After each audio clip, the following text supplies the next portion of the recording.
আসসালামু আলাইকুম। সবাই কেমন আছেন? আশা করি সবাই খুব ভালো আছেন। আল্লাহ আপনাদের সবাইকে খুব ভালো রাখুক সে দোয়া করি। আমি গত ২ দিন বেশ অসুস্থ ছিলাম। যারা আমার ফ্রি গ্রুপে আছেন তারা জানেন। তো যাই হোক আলহামদুলিল্লাহ আজকে বেশ সুস্থ। তারপর ভিডিও দিতে আসলে লেট হয়ে গেছে। অনেক রাতে আসলে কভার করছি। যাই হোক আমার ভিডিওটা লম্বা হবে আগেই বলছি। কারণ ছোট কিছু টার্ম আমি আপনাদেরকে বলবো। আমি আজকে চার্ট দেখানোর মতো আসলে অবস্থায় নেই। সেজন্য আমি চার্টে আসিনি। আপনাদেরকে জিনিসগুলো বোঝানোর জন্য আমার জায়গাটা দরকার। এজন্য ফেস ভিডিও নিয়ে আসছি। এখন মূল যে ব্যাপারটা আমার পরবর্তী অর্থাৎ আগামী সপ্তাহে আসলে আমরা পুরো সপ্তাহটা কি দেখব, ওই জিনিসটা রবিবারের ভিডিও আমি লাগে শনিবার দিন দিয়ে দেব রাতের বেলা। বাট এখন যেটা বলবো সেটা হচ্ছে আগামী ১ সপ্তাহ মানে ২ সপ্তাহ অর্থাৎ আমাদের মাসের লাস্ট পর্যন্ত মার্কেট কি হতে পারে, এটার একটা অ্যাজাম্পশন আমি আপনাদের সাথে শেয়ার করব। আমি বলছি না এটা 100% কোনো কিছু বা এটা ১০০% হবে এরকম কোনো কিছু না। মার্কেট আমি যাই বলবো, যেভাবেই বলবো, এটা হওয়ার পসিবিলিটিস ৫০%। এখন ফ্যাক্টর হচ্ছে লাস্ট আমরা যে উইকটা রানিংয়ে শেষ করেছি আজকে বৃহস্পতিবার দিন রাত, তো আমাদের এটা টোটাল পয়েন্ট ছিল আপনার ১৬১ পয়েন্ট। তো আমাদের এই ১৬১ পয়েন্টের যে ক্যান্ডেলটা, এটা আসলে আমাদের বায়াসড হওয়ার কথা ছিল। কেন হওয়ার কথা ছিল সেদিন, সরি ১৬৬ পয়েন্ট। এখন আমরা লাস্ট উইকে এই এই উইক শুরু হওয়ার আগেই আমরা একটা জিনিস জানিয়েছিলাম, অর্থাৎ ফার্স্ট উইকে আমরা বলেছিলাম বড় ক্যান্ডেল হওয়ার পরে মার্কেট ছোট একটা ক্যান্ডেল করে, ওটা আমরা মার্কেটের পজ বলি। এরপরের ক্যান্ডেলটা মার্কেট কি করে, ডিসিশন দেয় সে কি বাই করবে না সেল করবে। তা আমরা এই উইক যেটা রানিংয়ে গেল, সে আমাদেরকে একটা আসলে ডিসিশনাল বায়াস ক্রিয়েট করছে মার্কেট বাই হওয়ার জন্য। এখন প্রত্যেক দিন কম বেশি আমি ভিডিও দিয়ে গিয়েছি, শরীর ভালো থাকুক খারাপ থাকুক, আমি যেভাবে হোক প্রত্যেক দিন আমরা আসলে মার্কেটের ডাইরেকশনাল বায়াসগুলো কি সেটা আমি আপনাদের সাথে শেয়ার করছি। এখন ফ্যাক্টর হচ্ছে আমার আগামী সপ্তাহে যে বায়াস সেটা এখন পর্যন্ত বাই, অর্থাৎ আগামী সপ্তাহে যে ক্যান্ডেলটা হবে সেটা ৫,৭৩৫, ৫,৮০৪, ৫,৯২৪ পর্যন্ত একটা রান করার পসিবিলিটিস রাখে। তবে ৫,৯২৪ পর্যন্ত যেতে যেতে সেটা আগামী সপ্তাহ মানে তারপরের সপ্তাহ আমাদের লেগে যাবে। এখন ফ্যাক্টর হচ্ছে মার্কেট বাইয়ের জন্য আসলেই রেডি কিনা, অর্থাৎ মার্কেটে রানিং যে আমাদের রেসিস্টেন্স আছে ৫,৬৬১ যে লেভেলটা মূলত আমাদেরকে যেটা এতদিন পর্যন্ত রেসিস্টেন্স করছিল সেটা আসলে করবে কিনা। এখন মূল যে ফ্যাক্টরটা মার্কেটে কাজ করে সেটা হচ্ছে মার্কেটের বাইং পাওয়ার কার, মার্কেটে বায়াসড কে। তো আমরা একদিন ছাড়া পুরো সপ্তাহে প্রত্যেক দিনে মার্কেটে বায়ার প্রচণ্ড লেভেলে মার্কেটকে অ্যাক্টিভ দেখাইছে এবং আমাদের যে টার্ন ওভার, সে টার্ন ওভারটা প্রত্যেক দিন কী হয়েছে, কম বেশি গ্রাজুয়ালি বাড়ছে। তো এই ধরনের যে উইকলি যে পার্সপেক্টিভ বা উইকলি যে ডেটাগুলো নিয়ে আসা হয় এটাকে বলা হয় সিওটি বা কট ডেটা। কট মানে বাংলাদেশি কট না, এই সিওটি মানে হচ্ছে কমিটমেন্ট অফ ট্রেডার্স, অর্থাৎ আমরা যারা ট্রেডিং করি, এটা স্মার্ট মানি প্লাস আমাদের যে রিটেইলার সব যারা আছি সবাই মিলে যে ট্রেডটাকে এগিয়ে নিয়ে যায় সেটাকে বলা হয় কমিটমেন্ট অফ ট্রেডার্স। তো এই কমিটমেন্ট অফ ট্রেডার্স জিনিসটা ইউএস মার্কেট আসলে ভ্যালু করে। ওখানে সবচেয়ে মজার জিনিসটা হচ্ছে ওখানে ট্রেডাররাই আসলে ডিসিশন নেয় চিনির দাম কত হবে, বাটারের দাম কত হবে, ব্রেডের দাম কত হবে, সেটা ট্রেডাররা ডিসিশন নেয়। এটা কোনো কোম্পানি বা কোনো সরকার এটা ডিসিশন নিতে পারে না। এগুলো অনেকগুলো ব্যাপার আছে, ডেটা আছে, প্রত্যেকটা ডেটা উইকলি ডেটা আছে, জবলেস ক্লেম ডেটা আছে, অনেক ডেটা আমরা আসলে দেখতাম বা দেখি। এখন আমি ফরেন এক্সচেঞ্জ যখন করছি তখন আমার এই জিনিসগুলো প্রচুর দেখতে হয়েছে। রিসেন্টলি দেখা হয় না, প্রচুর আসলে বাংলাদেশ মার্কেট নিয়ে অনেক বেশি এঙ্গেজড হয়ে গেছি, আসলে ওই টাইমটা দেওয়ার মতো সুযোগ হয় না।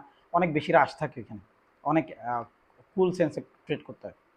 তো আমি না পজিশনাল ট্রেডার না আমি ডে ট্রেডার, আমি মাঝখানে যেটা আছে মিড ট্রেড বলতে পারেন, আমি মিড ট্রেডার। মাঝে মধ্যে ইচ্ছে হলে কখনো যদি চার্ট দেখতে ইচ্ছে করে দেখি। যাই হোক, এগুলো আমাদের আসলে ব্যাপার না। আমরা এখন হচ্ছে পরবর্তী আমাদের আসলে ডিসিশন কী হওয়া উচিত। প্রথম হচ্ছে আমাদের যে রেজিস্ট্যান্স লেভেল হিসেবে মার্কেটে কাজ করতে পারে সেটা হচ্ছে ৫,৭৩৫। এখন আমার প্রথম যে পার্ট সেটা হচ্ছে ৫,৭৩৫। তার মানে আমি কি বলছি, আগামী সপ্তাহে প্রথম কার্য দিবসে আমাদের যে ক্যান্ডেল হতে পারে সেটা পসিবিলিটিস এখন পর্যন্ত অনেক বেশি যে সে বাই করবে। আচ্ছা কেন, সেটা নিয়ে যদি একটু আলাপ আলোচনা করি। আমাদের গতকালকে যখন মার্কেট ক্রিয়েট হলো আমি দুটা জিনিস বলে দিয়েছিলাম যে মার্কেট আজকে গ্রিন থাকবেই, 18 জুন মার্কেট গ্রিন থাকবে। কেন, আমাদের যে মার্কেটের পার্সপেক্টিভ সেটা ওখানে ক্লিয়ার যে মার্কেট বাই হবে। আমি দুদিন পর পর চার্ট দিয়েছি, আপনারা চাইলে দেখতে পারেন। ওখানে আমি প্রত্যেকটা জিনিস ডিসক্লোজ করছি কেন মার্কেটটা বাইয়ের জন্য আসলে রেডি হয়েছে এবং আমি কি দেখি, প্রত্যেকটা জিনিস ওখানে ক্লিয়ার। তো আজকের দিনে আমি উইকলি ভিডিও নিয়ে আসছি, তাও আবার ফেসবুক ভিডিও। এটার একটা রিজন আছে, কারণ হচ্ছে এই ভিডিওটা অনেক বেশি মানুষ দেখে এবং এখানে একটা কি বলে আসলে ট্রাস্ট কাজ করে। যাই হোক, ওগুলো আমার ইস্যু না। আমাদের মূল যে ব্যাপারটা সেটা হচ্ছে গত সপ্তাহে যে দুটা ক্যান্ডেল আমাদের রেড আসছে, সেই দুটা ক্যান্ডেল আজকে যে দুটা লাস্ট যে 2 দিনের আমাদের কার্য দিবসের যে দুটা গ্রিন ক্যান্ডেল তার থেকে অনেক উইক। তার মানে আমরা যে ক্যান্ডেলটা পাচ্ছি সেটা আমাদের ব্রেকিং ক্যান্ডেল। তো মার্কেট যদি আগামীকাল মানে আগামী রবিবার দিন কোনো কারণে পজিটিভ নিউজ দেখায় এবং আমাদের যে লাস্ট হাই আছে সে লাস্ট হাইটাকে সে যদি ব্রেক করে 5,685 এর উপরে একটা ক্লোজও দিতে পারে, অর্থাৎ 5,700 এর ঘরের আশেপাশে কোথাও যদি একটা বারো ক্লোজ দেয়, সাথে সাথে তারপরের দিনে আমরা মার্কেটকে 5,750 5,735-এর যে রেসিস্টেন্স লেভেল ওখানে আশেপাশে দেখতে পাবো। এখন ফ্যাক্টর হচ্ছে 5,780 এর লেভেল, 5,735 থেকে 50-এর যে লেভেলটা ওখান পর্যন্ত মার্কেট যাওয়ার পরে ছোট্ট একটা রিট্রেস করতে পারে, ছোট্ট একটা রিট্রেস করার চান্সেস রাখে। তার কারণ হচ্ছে মার্কেটটা যখন কোনো একটা পজ দেয়, অর্থাৎ আমরা যে 5,561 এর লেভেল এটাকে ভ্যালিডেট করার জন্য হলে মার্কেটকে নিচে আসতে হবে। এটা মার্কেটের খুব সুন্দর একটা রুলস। তো এই রুলসগুলো মার্কেট কি করে, মেনটেন করে। প্রত্যেকটা জিনিস যেভাবে মেনটেন করে মার্কেটও জিনিসগুলো মেনটেন করে। যদি মেনটেন না করতো ভাই আমি 10 দিন যদি আপনাকে ভিডিও দিচ্ছি তার মধ্যে 7টা 6টা হতো না। আমি বারবারই বলি 75% ট্রেড যদি আপনার পক্ষে থাকে তাহলে আপনার 25% ট্রেডকে আপনার মেনে নিতে হবে লস হিসেবে। কেন? আপনি ওই 75% প্রফিট তখনই মজা পাবেন যখন আপনার 25% লস আসবে। এগুলো অনেক ফাও কথাবার্তা, এগুলো আমাদের দরকার নেই। আমরা তো আগামী সপ্তাহে মার্কেটের যে ক্যান্ডেল হবে সেটা যদি আমার 5,800 এর ঘর পর্যন্ত চলে যায় বা 5,800 এর আশেপাশে কোথাও হয়, আমি অনেক বেশি অবাক হব না। কারণ আমাদের এই সপ্তাহে রানিং যে ক্যান্ডেলটা ছিল সেটা 165-66 এর একটা ক্যান্ডেল। তো 165 এর ক্যান্ডেল আমার 165 না হোক 150, 140, 130 যদি হয়ে যায় আমি অনেক বেশি অবাক হব না। সেক্ষেত্রে আমরা 5,700 থেকে 5,850 800 পর্যন্ত আমরা মার্কেটকে অনায়াসে দেখতে পাবো ইনশাল্লাহ। তো আগামী সপ্তাহে মার্কেটও গ্রিন হচ্ছে এমনটা আমি এখন পর্যন্ত আশা আছি। কিন্তু একটাই প্রবলেম, সেটা হচ্ছে আমাদের জাস্ট দুটা রেসিস্টেন্স লেভেল আছে। এর মানে না যে আমি মার্কেটকে ওখানে থামাই দিচ্ছি বা মার্কেট ওখান থেকে থেমে যাবে, এরকম কোনো ইস্যুজ নেই। মার্কেট যাবে, মার্কেট যাওয়ার পরে কিছুটা রিট্রেস করতে পারে। যে যদি রিট্রেস করে নো প্রবলেম, আমরা মার্কেটকে তারপরও গ্রিন হিসেবেই পাবো, এমনটা আশা আমি এখন পর্যন্ত করছি। আর যদি রেড ক্যান্ডেল করে বা আমাদের ইনভার্টেড হ্যামার করে, নো প্রবলেম, সেটা আমরা আগামী উইকে যখন মার্কেট শেষ হবে 5 দিন পর 5 কার্য দিবস পরে তখন আমরা আমাদের ডিসিশন আবার নতুন করে নিয়ে আসবো, তখন। তবে মার্কেট এখন গ্রিনের জন্য রেডি মোটামুটি, এটা শিওর। এবং যে হাই আছে 5,561 এর লেভেল সেটা ভাঙছে, এটা হচ্ছে মূল কথা। এবং এটা ভাঙার চান্সেস 100 এখন পর্যন্ত আমি পার্সোনালি বলছি। আমি আবারও বলছি, আমি যা বলবো তা 50% হওয়ার চান্সেস বেশি। আর এটা আমার তরফ থেকে আমি 100% যে এটা হবে। বাকিটা আল্লাহ দেখুক, সরি, আল্লাহর ইচ্ছা। বাকিটা আপনাদের সাথে থাকার যে আসলে ইচ্ছা সবসময় ছিল। আপনারা আমাকে সাপোর্ট করেন, যদি সুযোগ থাকে ভিডিও যদি ভালো লাগে অবশ্যই শেয়ার করবেন। আর খুব চেষ্টা করেন, আচ্ছা কিছু চেষ্টা করার দরকার নেই, জাস্ট ভিডিওটা শেয়ার করে দিন। কারণ আমার ভিডিও মোটামুটি আমি প্রত্যেক দিনই পাবলিশ করার ট্রাই করি এবং আমি আমার যতগুলি স্টক দেখি মোটামুটি এগুলো আপনাদের সাথে শেয়ার করার চেষ্টা করি, কী অবস্থায় আছে কী অবস্থায় নাই।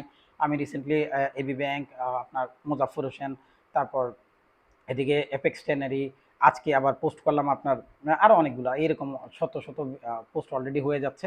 আমরা লাস্ট একটা 7,000 পেজ ফলোয়ারের আসলে আমাদের লিঙ্কটা নষ্ট হয়ে গেছে। যাই হোক, আমি আবার ওইখানে ওইটুকু যাওয়ার জন্য আপনাদের আসলে হেল্প দরকার।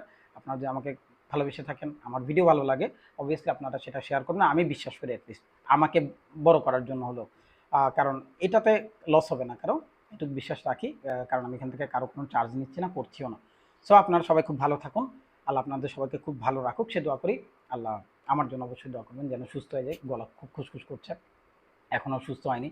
যাই হোক, আমার পরিবারের জন্য দোয়া করবেন যেন সবাই খুব ভালো থাকে। আসসালামু আলাইকুম।